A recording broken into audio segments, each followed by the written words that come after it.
Thank you for tuning into today's collective reading. I'll just jump right into it. We're going to begin really with what is consistently present that is kind of weighing on you, that you're aware of, that you're putting your energy towards. That balance between light and dark, assertive, receptive, and that you're breaking way, like you're making a new path of being on this balanced path, and others are following you, whether you are aware of it or not. In the 3D, there are those that are watching very closely and learning from you. In like Soul Tribe, 5D, they're learning a lot from you. Almost a feeling like you feel like you're alone, but that's only something that's present more in the 3D perspective versus the higher dimensional view. But it is directly impacting the 3D reality. For the higher dimensional perspective, looking into more of the physical, you are weaving together different times, snippets, details, and you're bringing life to the timeline that you're choosing to create, to co-create with this balanced path of both receptive and assertive, or masculine and feminine, and the divine within that. You're basically balanced Trinity within. You're the living Three of Pentacles. In the assertive energy, we have the Knight of Pentacles and the High Priestess, both upright. So it's something that you've been building slowly. You've been very attuned in to your intuition. When you would act because it was somewhatly like you couldn't really point to the divine signal, but it resonated. It was time to move forward. You also would find synchronicities around you in your environment, especially those present within nature. Gaia speaking to you through nature. The Priestess upright, this is part of not only fulfilling your soul contract that you came into this life for, to learn, to master, to, assist others on their path. It's part of your soul contract. Everyone you interact with, you give them a piece of them back to themselves, and they give you a piece of you back to yourself. It's also highlighted that this is a time of harvest. Like, it has been something that has been very consciously manifested to have this abundance of spiritual wisdom of self. And you are being encouraged to enjoy that abundance, to share it, to accept it as a part of yourself. That you are walking this middle path. So much so that you are able to teach, even if it's not something that you are yet confidently, assertively acting towards sharing.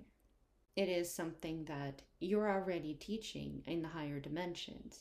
And you're right on that precipice of taking that step to begin teaching that here in the 3D, the third dimension, if you haven't already. And it's a process of learning as well, because you have to deal with all that comes with being part of the physical reality that you don't in the fourth dimension or the fifth or on up. In the receptive energy, we have the Seven of Swords upright and the Moon inverted. This, like, you would think it would be deceptive energy, that's really what it's highlighting. And I'm not seeing that. I'm seeing that because you are actively weaving this timeline in that co-creative state, bringing it into the third dimension, what could be seen as just deceptive energy at surface level actually has somewhat of a divine hand in it. There is something valuable in what is perceived to be just deceptive. It can actually be protective. It can give you a window into your own shadow work. What are you so afraid of that you would run from it instead of work on it? What are you so used to running from that it's your default? And because of that, you could be missing out on opportunities, which is the opportunity to do the shadow work. You're receptive to finding out why you run from what you do run from. This is part of what you're weaving into this time in your life, is really deciding whether or not you want to keep that default mode of self-protection, or whether or not it really does serve a purpose in determining to stay or to go, to be protective or to, burn the bridge. That kind of a question is something that it's possibly been something that's been brought to your attention, that you maybe burn bridges frequently, possibly because you're a little more intuitive than some, and you can see where things are typically going to go, or most likely going to go. So you became real comfortable with burning bridges because it became something that was consistently where things ended up going. And now you're questioning, with everything that you have gained in knowledge of self, is this still something that needs to be used as frequently? Or would it be wise to add a layer of scrutiny and another layer of questioning before you would burn the bridge? Because there may be worth in that. There may be a protection versus just straight up, deceptive or manipulative. It may be motivated from a place of light instead of darkness. In the next placement, it just reinforces that you have been doing a lot of inner work. You have been doing so much time with self that you are aware of your psyche, yourself, your inner workings, to a degree that many seem to not really be as intrigued or feel the necessity to know of themselves to this degree. And you're starting to see the possibility of the different pathways that you can choose for new beginnings in many different areas. It could be creative. It could be very, solid home-based new beginnings. It could be many different projects that you could give your energy to and see and watch them bloom. But which one do you want? As you're weaving this, if you will, as you're like the embodiment of the Trinity, the Three of Pentacles, the co-creating, which new beginning do you want to give your energy to focus? It's like, do you feel like you're putting too many eggs in one basket? Or not enough because you're putting too many in too many baskets? Or, that kind of a process of elimination or questioning is coming into play. And this is definitely something that is on the mind, even if it's predominantly more subconscious as you go through your day. But it's definitely present in your experience throughout your day, and you're aware of it at multiple times.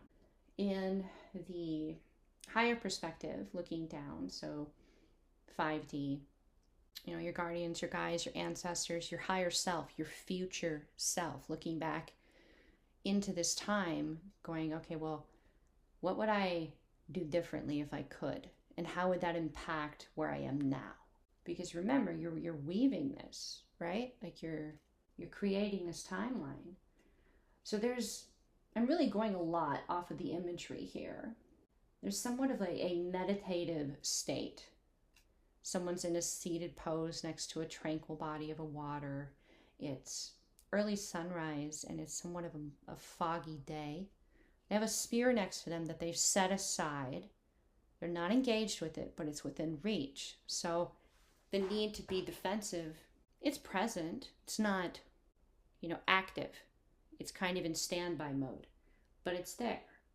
And you're going through all of these possibilities and you're trying to determine what is just distraction and what is true passion. And if you're not taking this time to have that inner reflection, that is what is kind of coming to you from, I'm really getting a lot of future self here. From your future self is asking you to take the time to reflect upon the new beginnings that you could give your energy to and the dynamics present in what you know about them and what you want to empower within them, because there is going to be some illusion present within all of them. It's part of this world. It's part of this process of creation, is you take something that's illusion and you make it into reality. Well, which illusion do you want to be a reality? What part of it do you want to be reality? That takes time to reflect, to fully empower it. In the assertive energy, we have the 9 of Wands upright and the 2 of Pentacles inverted. So you have this core drive, memory, emotion, somewhat of like an imprinting, if you will, of what that happiness in your future that you're working towards looks like, feels like, moves like, talks like. And if it's all these things, if it moves like it's happy, if it walks like it's happy, if it talks like it's happy. So you have this kind of feel for it. But being that you're in the co-creative state, you find that you're getting more and more and more into the finer detail of things, because the bigger pieces, the details have been filled in by, say you're more of the assertive energy or the masculine energy contributing to the co-creation. Well, the feminine energy has added in their part, and the divine has added in their part. And even though you don't know those details, you're aware that that has been pretty much solidified. So now you're moving into the next level of, okay, well, how do I refine from this point further and further and further into the finer detail? As you come closer and closer to pinnacle moments in the lifetime timeline that you're choosing to co-create and live in this life. That 2 of Pentacles, it being inverted, it to me, it's really speaking to what you don't know, but has solidified, but what you don't know. Having that surprise of not knowing what's in your Christmas present under the tree when you're a kid, and just being so excited about that. Some things are meant to be experienced in the moment, to be fully absorbed, appreciated, experienced, integrated. So some things are going to be left within this co-creation where you're not going to know going in. And that's by design. That's out of love. And that is an assertive action by the divine for the love that the divine has present for the assertive and receptive, or the masculine and feminine energies in this creation, this co-creation. In the receptive energy, we have the Page of Wands upright and the 5 of Cups inverted. So you are definitely receptive to the concept of enjoying this process more than you already are. Finding the fun, the carefree, the vibrance, the passion. Feeling as though you really can let your inner child out to play a bit more and be silly. Instead of needing to make a painting that is as perfect as a picture, allowing for some abstract art to occur, where there is no rules. You can just have some fun. That is something you're very receptive to, because you have been experiencing to this point, getting those major pieces in place of the co-creation set, such an oppressive almost state of needing to be so particular in order to make it through. Well, I wouldn't say it's first, but this most recent locking in of the manifestation. With the 5 of Cups inverted, what you have been giving and giving and giving of your light to, or if you're on the other side of it and you've been receiving and receiving and receiving light, it's finally something that does not, either you're not giving to it, or it's time for it not to be given to anymore, because there is enough light present for this to no longer, for example, to be a black hole anymore. It's now a white hole. It's got enough light in it that it's actually expelling light instead of trapping it or consuming it. Or the change has occurred to the point to which it's time to learn the next lesson, to move on to the next challenge of receiving or giving to. When it comes to light work, to energy, to connection to divine. Could also be alluding to some aspect of cleansing as well, and releasing, letting go. It's allowed there to be enough space for light to be sustained without needing to be given to in order to have.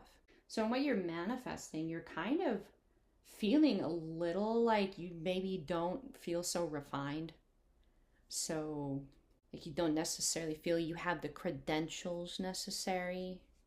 You're given this gift, this ability, for a reason. And even if you're not quite where your product or what you're delivering or what you're speaking is not quite as refined or polished or posh as you would like it to be at this point, it is still something that needs to be expressed, needs to be shared, needs to be heard. And you'll find that polishing occurring as you go through this process. You will be learning as you go. Learning is a constant state of living. We're always learning. Being willing to admit that you are not the all-powerful, all-knowing means that you are in a state of being a perpetual student along with everyone else who is trying to figure out this crazy thing we call life. Now these two, they came out together, and this is more of the divine, the higher dimensions speaking into kind of what they're observing you being challenged with at this time in your physical reality. And it's a lot of reassurance, really. So we have the Page of Swords and the Nine of Pentacles. So yes, you're learning, you're studying, you're growing in what is truth. I have a really strong impression of you accessing, for example, like the halls of Amenti or the Akash. You're studying and learning so much. And it may not always percolate down into your conscious mind or your subconscious, but it is there, and it is being integrated and guided into your awareness, which leads you to being in a state. You're in a state right now of Nine of Pentacles. It's just speaking, being open to not just being the teacher, but also the student, to having that be a more active process of your daily life that will bring you continued abundance, if nothing more than awareness of self and being able to see yourself in others and how connected you are, how not alone, how not separate you are. In the assertive energy, we have the Four of Swords and the Star upright. This particular Four of Swords is, it always jumps out to me that you have like a maiden, right? Like back in the old days, like Renaissance. And for whatever reason, she's feeling a need to defend herself. And all she's had is these whittled sticks that, they're not the greatest self-defense. And she's just found, some swords, whether she traded, whether, I'm not sure how she happened upon these beautifully prepared swords, but she did. To a lot of people, it definitely speaks to healing. But in this particular card, it's telling me that there's been an upgrade in your awareness of truth. You're still connected to Gaia because of the sticks and the earth and the tree and the wisdom. But those swords, each one of them holds a truth that can both hurt and heal. And you're ready to learn that. You've picked up that first sword already, and you still have the sticks in the other hand. Now, I could call them wands, but they're pretty gnarly looking. But you could say that you've got both the wand, the receptive, and the sword, the assertive, in hand to defend yourself. Yet again, it's the Trinity. These both have come to you by divine design. There are 3 more swords, aces of swords, there yet for you to work through. 3 more truths to heal and transform, or you have already done so. Either way, you are better equipped to defend yourself, better equipped to address whatever may come. Now, if only you didn't have to be wrapped up in this dress and get tripped up trying to run or fight, right? The star, it's very emotional, very intuitive. There's a sense of eternalness to it. It's part of the cycle. You've achieved a new turning, if you will, of this. Yeah, I'm definitely getting the wheel here in the world. You've replaced, say there is like this false, like chess queen, and you've replaced it with your golden queen. You're the queen's gambit kind of a thing. Like when she came towards the end there and she overcame the things that had at one point tripped her up, and she ended up really just standing in her power and overcoming that and shining. There's also a stork present in this particular image, and one star that is much brighter. So for some people, this could be definitely speaking to the birth of a new business, a new dream, a new co-creation. And it could even speak to a new child, depending on who you are, where you're at in your life, what's currently going on, and how this reading is speaking to you. Because in the receptive energy, we have a 10 of Pentacles. And on this 10 of Pentacles, family. The family foundation is definitely part of this imagery.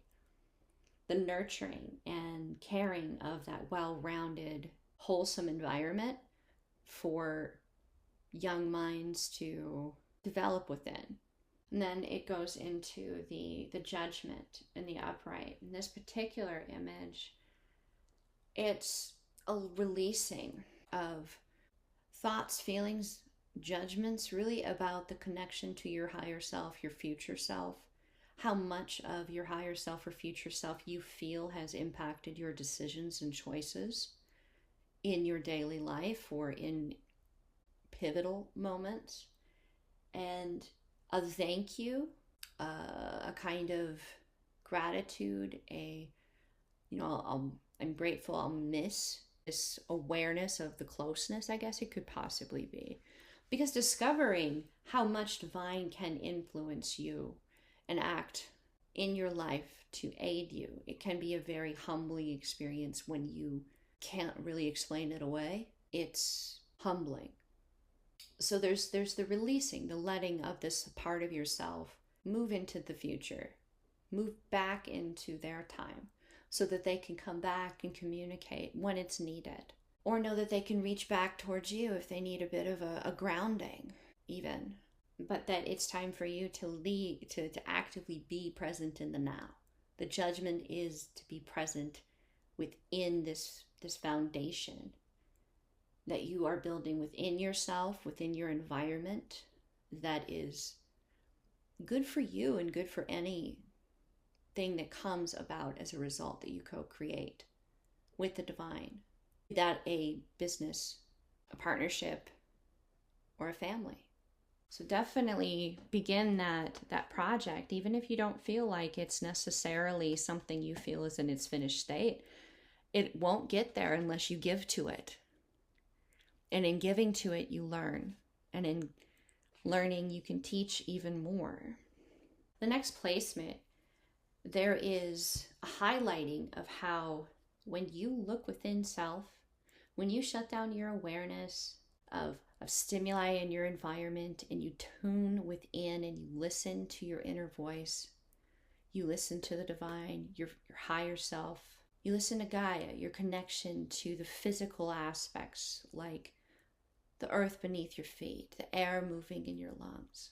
When you tune into that and you take time, you become aware of what is actually going on within you, and then you can make conscious decision based upon this information as to what you choose to give your power to, instead of being bounced around by what you don't understand that's happening within you, and thus your reality being created by default, by reaction instead of response. This is a state that you have mastered, you have acquired, you have perfected, you have gone to consistently enough that you're actively choosing how you navigate your life, and you know how to do so.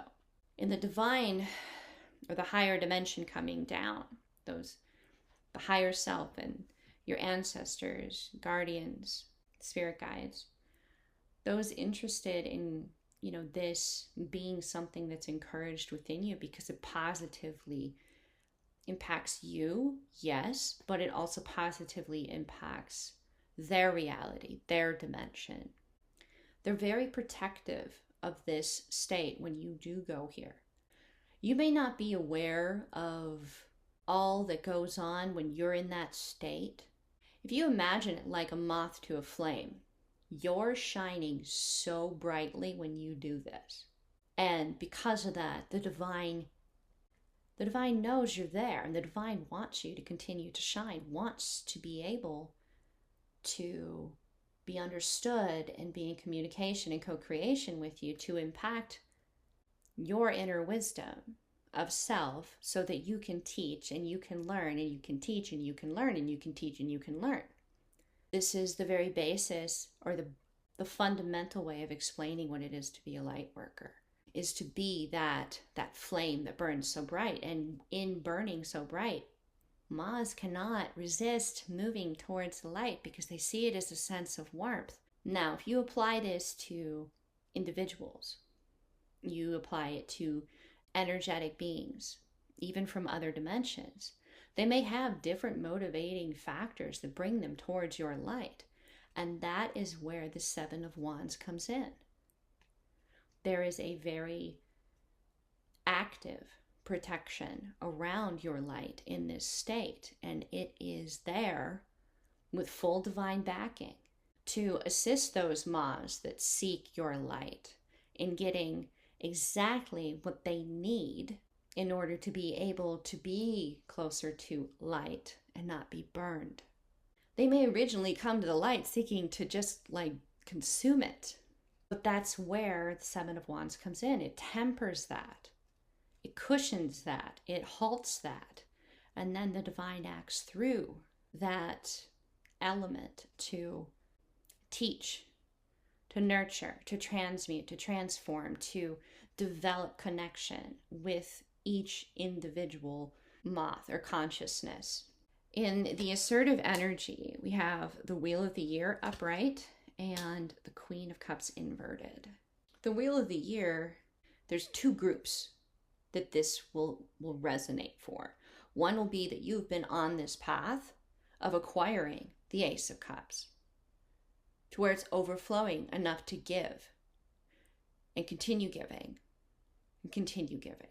And that balance within self, that unity within self with the Ace of Pentacles, that you can be balanced within that to give yourself. You are that Ace of Pentacles.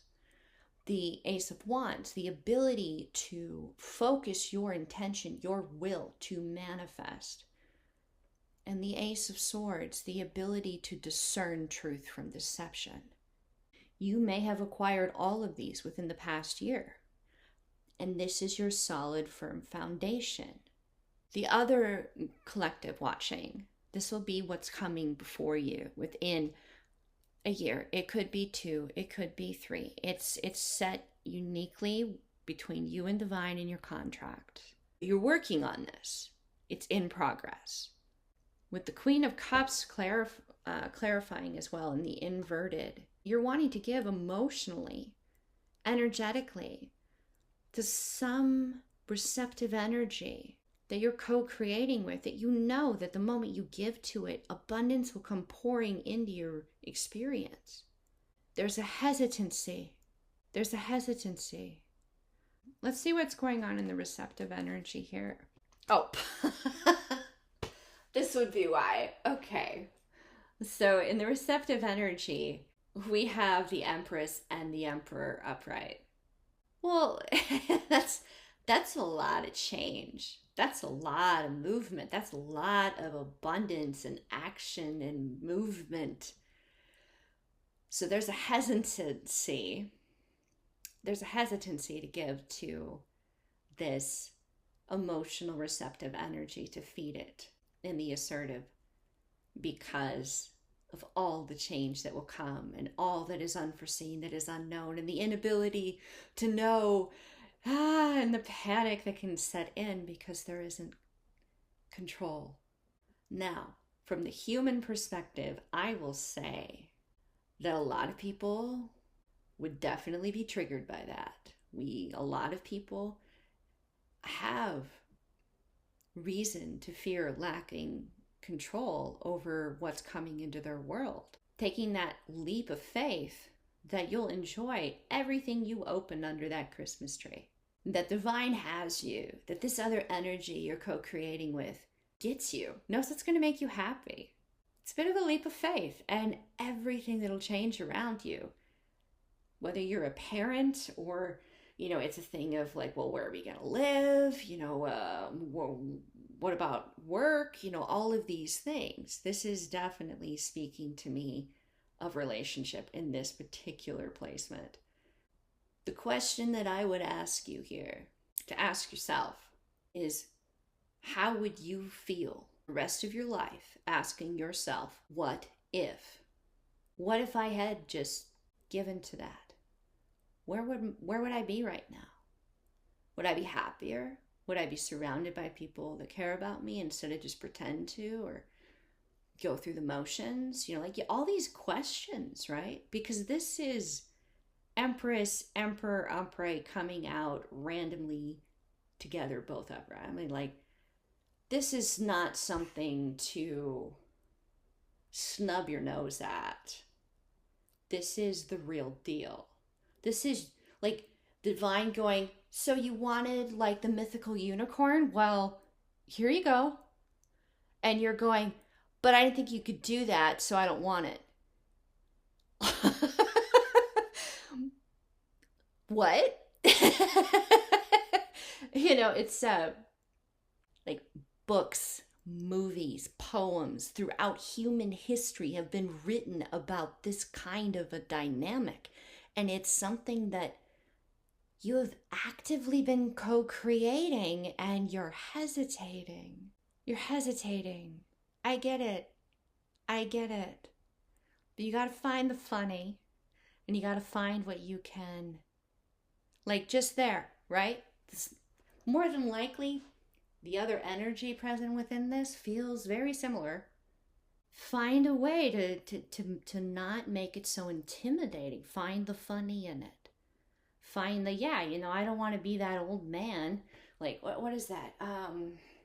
Angry Old Men? Is it Angry Old Men? I'm trying to remember that movie of those two old guys just constantly fighting, and they're going on fishing trips, and is that what you want? Whatever that may mean to you. Do you want to be kicking yourself for not taking the chance?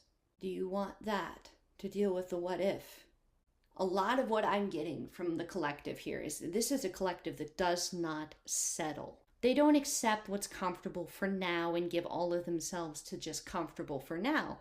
They give what they can to what's around them, but all of them isn't inspired easily, lightly. It's divinely led. It's something that's outside of you going, yep, that's the one for you. And suddenly you have all these feelings and you're like, wait, what? What shadow work? This is a situation that will not be a settling for anything. Okay? This is a situation where you have an equal that will be co-creating with you if only you take the time to communicate and find common ground. Because they're more than likely feeling just like you do, a little scared, a little hesitant about all the change that they too don't have control over and have to surrender to the divine. A very basic example of this could be something like, say you grew up poor, right? And you just paycheck to paycheck. Mom and dad didn't always know where the next meal would come from for the kids. But something always ended up working out. That's the kind of control that you're surrendering. You may not know how, the mechanics of it, the synchronicities of things lining up to provide just what is needed, but it will be provided at the perfect time, the perfect moment to provide what is needed. That's the level of control that's being surrendered in giving to this receptive feminine energy who is like, my cup is empty. Eventually it's going to become something that's more and more critical. Put yourself in the position of, if you were to wait too long, say this is someone you're trying to rescue and they're in the desert and they need water now or they'll die, and you have it in your ability to help them, to reach them, but you have to leave now.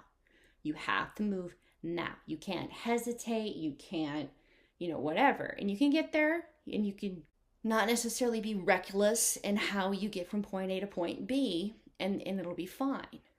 Or you can wait, and you can procrastinate. And then when you finally make the decision to bring that individual water, you're having to be reckless and put yourself in danger in order to get them the water. These are decisions that are having to be made. And only you will know the dynamics present in your situation. You're being given the mythical unicorn here. The thing that Shakespeare wrote about.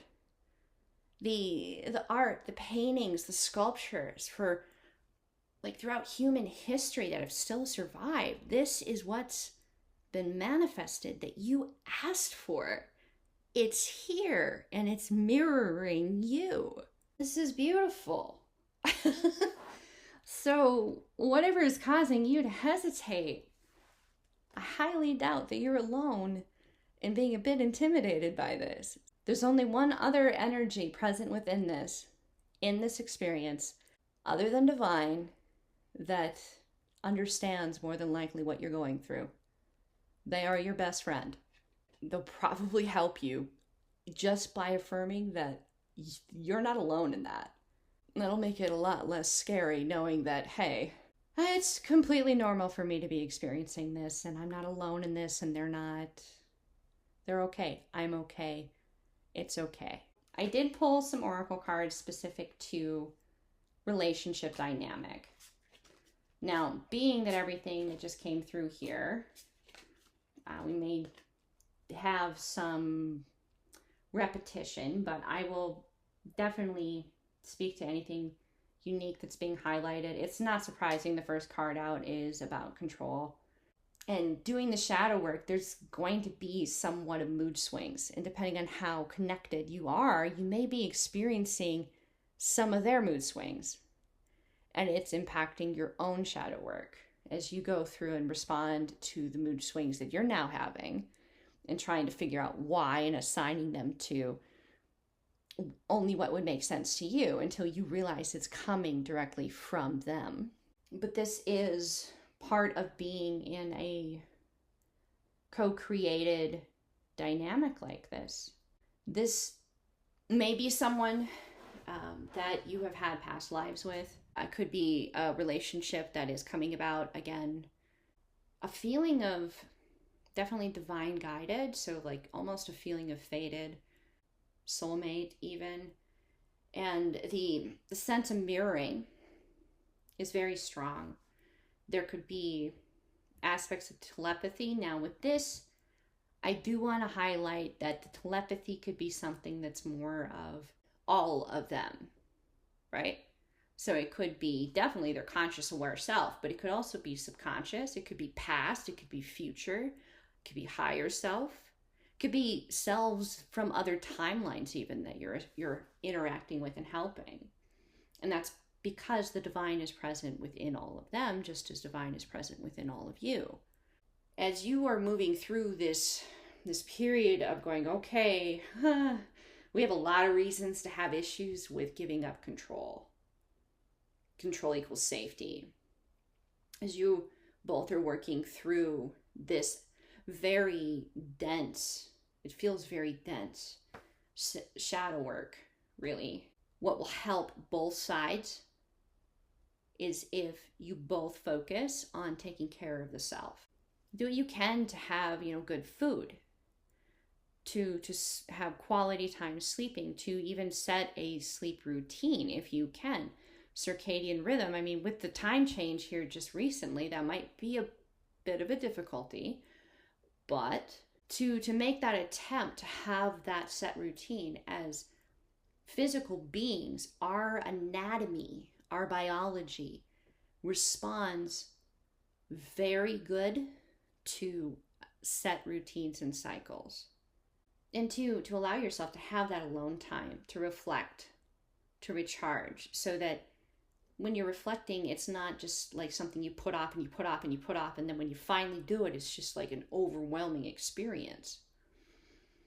To make time every day to just sit and reflect. It can be meditation, but in particular, it's free meditation, not guided. Space where your mind can kind of let things percolate, and you become aware of what's at the top, the surface, and you decide what you want to maintain. It's like upvoting. I like this thought, cool. I don't like this thought, I don't want to think it again. You downvote that, and your brain will adjust over time. You downvote something long enough, and it won't even show up on the surface anymore. And through that, you work with your subconscious.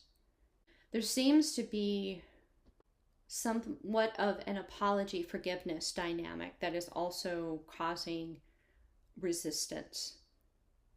I think it's very possible that one side feels that they are needing to give an apology and that they are seeking forgiveness, but they feel it's one-sided. So they feel like they're walking into a situation where they're more than likely going to be rejected, because that's been the experience that maybe they've had. When one makes themselves vulnerable, it's typically not gone well for them, possibly, which is why it's so prevalent here and so heavy.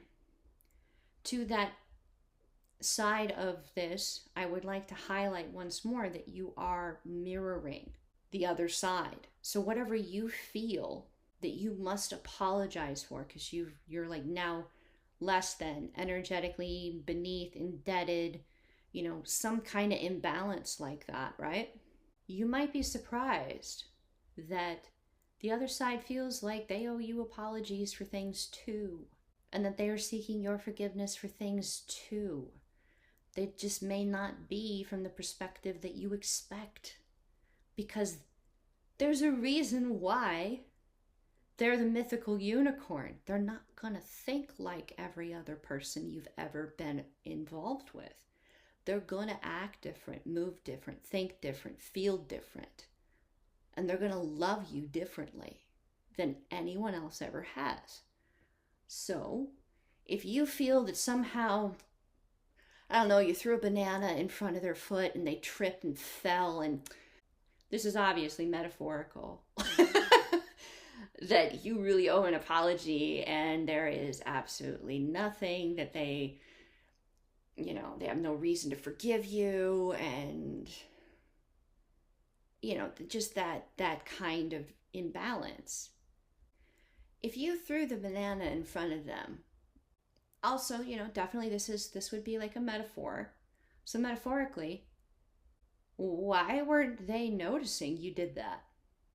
Why didn't they notice you were even beginning to do that? Why didn't they ask you why you did that when you did it? Why didn't they stop? Why didn't they question? Why didn't they take the time to pay attention to what was going on with you? I mean, you could go from so many different angles with this in specific dynamics, but I think that you may find that when you give an apology, seeking forgiveness, you'll receive an apology and an asking for forgiveness. And now I hope you're very curious. I hope you're very curious. If you don't already have the answer to that, I hope you're curious. Because not everybody gets to love a mythical unicorn. You're lucky. Embrace that. Live that rareness. Enjoy it. Thrive in it. Show others how to do it, because there's a reason they have made art around it for thousands of years. It's pretty epic. And that's today's reading. So I do hope that this just affirmed a lot of your own intuitive kind of nudges already around this. As you know, I know being close to things makes it a little harder to know what's actually legitimately going to vibrate or resonate versus possibly a little more hopeful thinking or deceptive energy. So I do hope that you found some resonating aspects with your own intuition within this reading. The divine within me honors the divine within you. Namaste.